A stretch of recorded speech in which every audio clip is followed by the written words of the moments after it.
Hello and welcome back to Shakesyear. We are working on Merry Devil of Edmonton, and today we get to hear from Priest Sir John in Act 2, Scene 1. Now, of course, since we've made it to Act 2, we now get to meet the clowns of the play. And we're going to put the other guys on hold for just a minute. Act 1 was all about Sir Peter Fable and the undoing of the wedding between Millicent and Raymond by Sir Arthur Clare, and how he wants to send his daughter to a nunnery instead and then marry her to Frank Yerningham.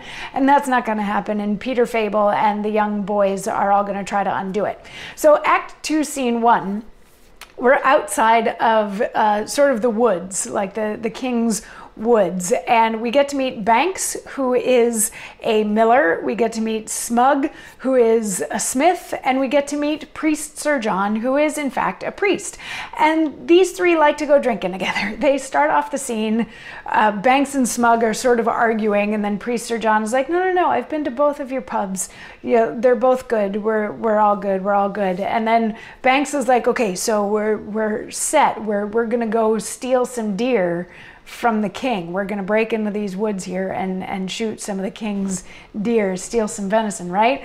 And Smug starts being like obnoxiously drunk. At this point, he's like, yeah, we're going to steal some deer. To the point where Banks starts to question whether or not Smug is going to like give them away if they go. He's like, does this make sense? Should he be coming with us? Like, is he okay to go with us? And Smug's like, of course I'm okay to go. Well, and Sir John, Priest Sir John says, the question is, good neighbor Banks, let me see. The moon shines tonight.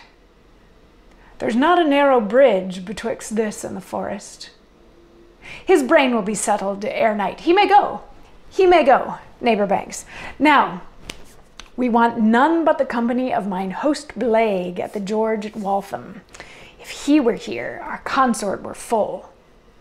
Look, where comes my good host, the Duke of Norfolk's man, and how, grass and hay, we are not yet mortal. Let's live till we die and be merry, and there's an end.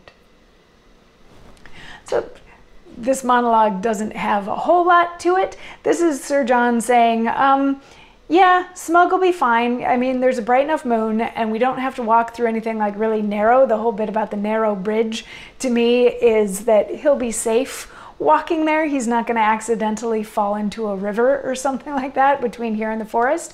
And he's like, by the time it's nighttime, he will have sobered up enough so he can go.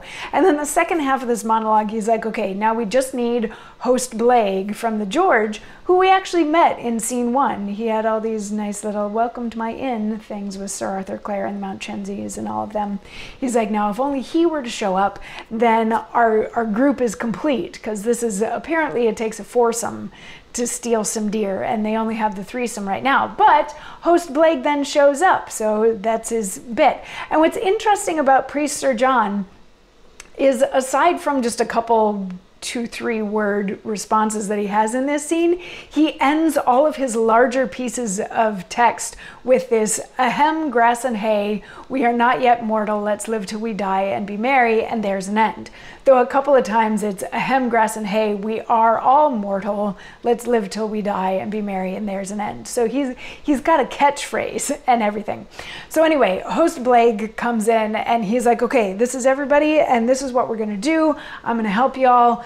I'm gonna leave the gates open and this is how we're gonna get out, and if everything goes wrong, here's where we're gonna meet afterwards, and everybody's cool, right? We'll meet back here later tonight. And everybody's basically like, yep, we are agreed on that plan. And that's Act 2, Scene 1. So it's a brief little scene where we get to meet the clowns.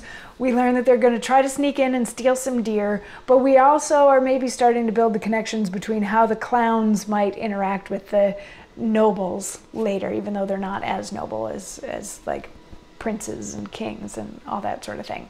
But yeah, so there's a plot afoot to steal some deer in the King's Wood, and we will see how it all turns out as we dig further into this play. Come on back tomorrow for more. Mwah.